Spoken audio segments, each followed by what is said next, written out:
My name is Abraham Zapruder. Mr. Zapruder? Zapruder, yes, sir. Zapruder. And would you tell us your story, please, sir? I got out and about a half hour earlier and get to a good spot to shoot some pictures. And I found a spot, one of these concrete blocks that I have down near that park near the underpass. And I got on top there. There was another girl from my office. She was right behind me. And as I was shooting, as the president was coming down from Houston Street making his turn, it was about halfway down there, I had a shot. And he slumped to the side like this. Then I had another shot or two. I couldn't say whether it was one or two. And I saw his head practically open up, all blood and everything. And I kept on shooting. That's about all. I'm just sick again. I think that pretty well expresses the entire feelings of the whole world. You have the film in your camera. We'll try yes, I brought it on the studio now. We'll try to get that processed and have it as soon as possible. Right. Excuse me. Go ahead, sir. I must have been the line of fire where I see now the picture where I was. I was right on that concrete block, as I said. And as I explained before, it was a sickening scene. At first I thought perhaps it sounded like somebody make a joke. You hear a shot and somebody grabs their stomach. I was about 100 yards away from one of our other, the boy and I walked over to see President Kennedy. We were about 100 yards away, and it sounded like there were 3 shots. And after the first couple, I said, my God, they've shot the president. And then we walked over and looked down and could see the people on the grass there, and I imagine you were one of the people that we saw there underneath the viaduct.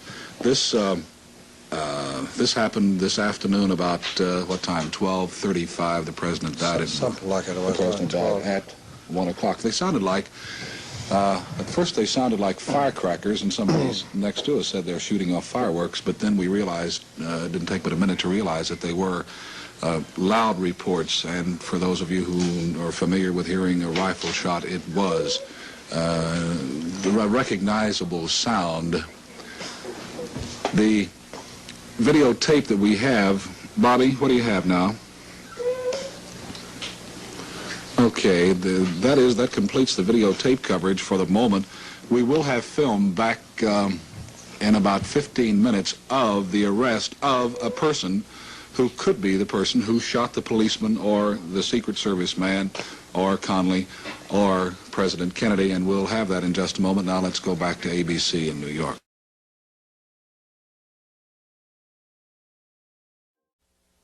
This is Mrs. Jean Hill of Dallas. Could you tell us what you saw? Yes, Mary and I had come down to see the president this morning, and we tried to get a place where we could be away from everyone, and we, I guess, succeeded. As the car came down the hill toward us, he was on our side of the street, and the president and Mrs. Kennedy were in the back seat. They had a little dog between them looking at it, and just as the car came right in line with us, the president looked up, and just as he looked up, 2 shots rang out, and he grabbed his chest, and this real odd look came over his face, and he pitched forward onto her lap. And she jumped up over him at that and screamed and said, "My God, he's been shot." And there was just an instantaneous, sort of an instant's pause, and in the motorcade it momentarily halted, and 3 or 4 more shots rang out, and they sped away real quickly. And by that time I became aware of Mary tugging on my foot saying, "Get down, they're shooting." And it hadn't registered. I'd been so busy looking at the president. So you were in a very advantageous spot to see the president. To see the president, but also to get shot. How do you feel now? It's been several hours later.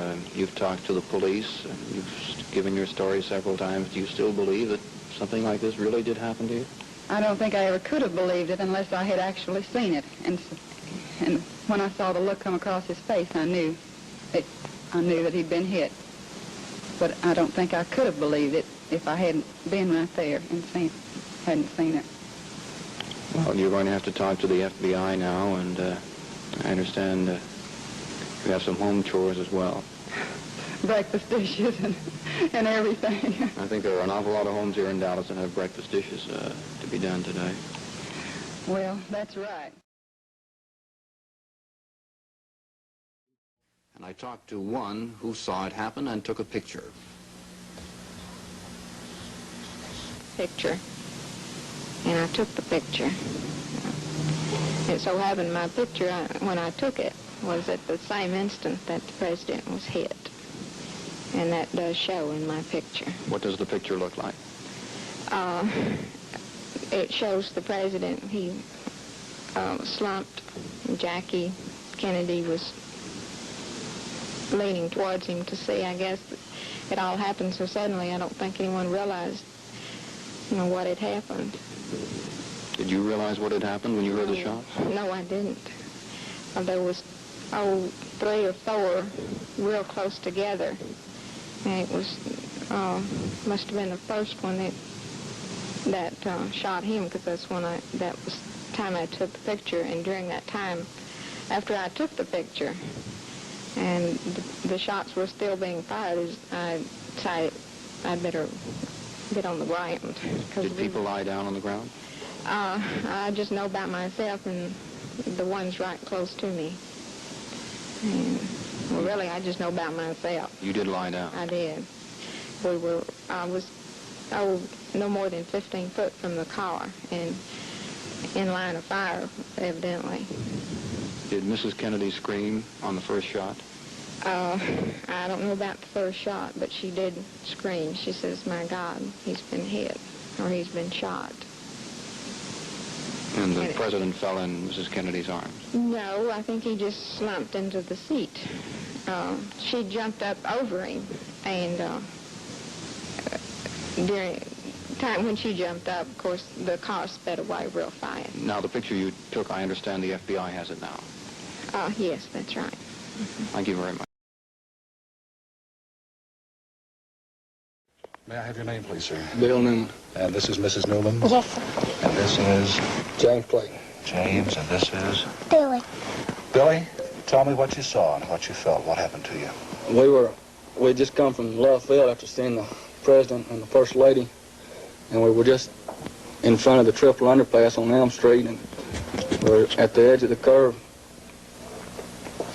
getting ready to wave at the president. So You were down under the viaduct, so to speak, weren't you? we were halfway in between On the grass triple underpass. We were at the curb when the incident happened. But the president's car was some 50 feet still yet In front of you? in front of us coming towards us, and we heard the first shot, and the president, I don't know who was hit first, but the president jumped up in his seat, and I thought it scared him. I thought it was a firecracker because he looked, fear. And then as the car got directly in front of us, well, a gunshot apparently from behind us hit the president in the side of the temple. Do you think the first gunshot came from behind you, too? I think it came from the same location. Apparently back up on the mall. I don't know what you call it. For the benefit of nomenclature, all you folks have gone out under the viaduct, and as you turn, going under the viaduct on the left-hand side, there's some grass. Do you think the shot came from up on top of the viaduct toward the president? Is that correct? Yes, sir. Not on the viaduct itself, but up on top of the hill, a little mound of ground there, the garden. How far away would you say that is from where the president was? A couple of 300 yards, something like that? Well, I have no idea because I didn't see where the gunshot come from. We were looking directly at the president when he was hit, and he was more or less directly in front of us, and we didn't realize what happened until we seen the side of his head whenever the bullet hit him in the head. Did you see the blood coming from the president's head? Yes, sir. I seen. I don't know if my wife did. I seen that. Did Oh, you? yes, sir. It was awful. It is awful. That's all. What kind of work do you do, sir? I'm a construction worker, electrician. Is this the first time that you have seen a president of the United States? Did you see him when he was here before in 1961? No, sir. No, sir. Your housewife Yes, sir. took the day off to come downtown and see the president. Yes, sir, we did. We wanted our children to see it. Were you in the line of fire? I remember vividly whenever I walked over and looked over the banister there and saw across the street that you were down on the ground so that to keep out of the line of fire. What was the first thought that struck your mind? Oh, I thought it was a firecracker, and I saw the blood, and I had the baby, and I just ran, and I got on top of him and laid on the grass. It just scared me. It was terrible. Did you see anyone else hit besides the... Governor Conley was kind of turned to the side, and he grabbed his stomach. Okay. Thank you. Jerry, if anything else comes in, we had a report, and I'd like to say here, for the benefit of you folks who are tuning in, who have tuned in late to watch Julie Bonnell's show, that we interrupt the program, and our program will be interrupted all day because it is apparent now that President Kennedy has been shot. We have no word in our newsroom, but we are standing by in our newsroom, and would you work as a runner with the newsroom, and as anything comes in, and if you get into the boys that come in that have been gathering the news, please bring them in so that we can have them on the air. Here is another word. We know, as we carried here, and all the stations carried this morning, the President spoke this morning in Fort Worth. He flew to Dallas, and that coverage was on. He landed here about 1:30, between 1:35 and 1:40. Vicki, did you get the coffee for the people? Bring it on in. He was to deliver a speech at 1 o'clock this afternoon, and he was on a motorcade and only about, I guess, 2 or 3 miles from where he was to make the speech in the Trade Mart whenever this terrible, disastrous thing happened, and it happened in our city. Secret Service agents that were in the car immediately began following the president. They pulled automatic rifles. I was an eyewitness to one of the policemen standing there behind a light pole, and you'll excuse me if I'm frustrated, you would be too, standing there with a pistol in his hand. The bubble of the president's car was down when the shots rang out. In fact, if I remember correctly, when they took off from the airport, there was no bubble on the car. The president slumped over in the back seat, face down. Conley lay on the floor of the rear seat. Wounds in the governor's chest were clearly visible. This is from the United Press. The wounds indicated that an automatic weapon was used. 3 loud bursts of gunfire were heard before the president and the governor fell. Just a few minutes before, Jerry Haynes and I, the president smiling and his lovely wife smiling. Do you have any idea which direction? I'm sorry, I forgot your name. I forgot my name at this stage. Mr. Newman, do you have any idea which direction? Would you like to go ahead? Go right ahead. I'm so sorry that you're so upset, and I hope we're not prevailing upon your good nature to have you here, except with the news like this. Mr. Newman, do you have any idea which direction the shots came from that hit the president or Conley? Did you say that one of the shots came from one direction and one from another, it seemed like? No, sir. Actually, I feel that they both come from directly behind where we were standing. Right behind you. The president, it looked like he was looking in that direction. I don't know whether he was hit first. Apparently he wasn't. It looked like he jumped up in his seat, and when he jumped up, well, he was shot directly in the head.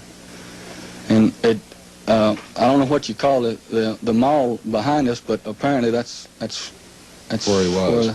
I know that a few minutes after that, when I came over there and asked you people if you'd be kind enough to come over and be on our station today, I know that the police were all taking off up the ramp and over. Everybody was going in that direction. Toward yes, the railroad. Yes, sir. Cars back over in there. I just hope the man that shot the president, I just hope they don't kill him. I hope he lives. I hope he just lives to it. And that's all the comment. The presidential advisor. Excuse me. Jerry Haynes, you know Jerry, Mr. Peppermint. Jerry and I were within 100 yards of where the president was shot. And Jerry, you'll have to, there's another mic here somewhere. Can we excuse our impromptu, here we go. Can we turn this, is this one on now, Bobby? On the Associated Press, someone had asked one of the presidential advisors or companions for any news, and he refused comment. They asked if he had been wounded fatally. And this was about 5 minutes ago that came over about the same time I brought that bulletin in. Do we have a report yet from Parkland Hospital? Is there any word from there? No, not yet. Vicki, will you check in the newsroom and see if any of the newsmen are there? See if we're on tape on there. We're on the air now, and we are taping the program too. Your first appearance on television, I take it? Yes, sir. It's and isn't it a shame that it's under the conditions that we're under now? Yes, sir. It's a shame. When I first looked over the balcony to where the chaos was taking place, this gentleman and his wife and 2 children were on the grass. Now, once again, if you joined us originally when we cut into the program about 1:15 to 1 o'clock, you heard his statement. Mr. Newman, would you tell us once again exactly what... Mr. Newman, I'm sorry. Look right there. Mr. Newman, will you tell us exactly what you know? Well, my wife and my 2 sons were standing at the curb looking at the president approaching us, and we heard a blast, and the president looked like that he jumped up in his seat, and by that time he was directly in front of us, and then we seen him get shot in the side of the head, and he fell back in the seat, and Governor Connolly was holding his stomach. And the shots were almost simultaneously, weren't they? Yes, sir, they were probably 10 seconds apart. Do you know who fired the third shot? I didn't hear a third. I don't recall a third shot. There may have been. My family hit the ground, and I don't recall a third shot. I just couldn't. I'm not certain of that. I do know I heard 2 shots. Yeah, I heard 3. I know You there were heard 3. Well, yeah, I said to Jerry after the second shot, I said, my God, those are gunshots. And sure enough, they were, unfortunately. Let me bring you up to date now. Yeah, I understand that we're having trouble in here with a pickup, so we'll move back to the studio. Is that correct?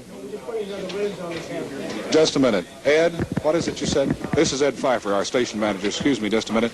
You want to go have a cup of coffee, and we'll be right back.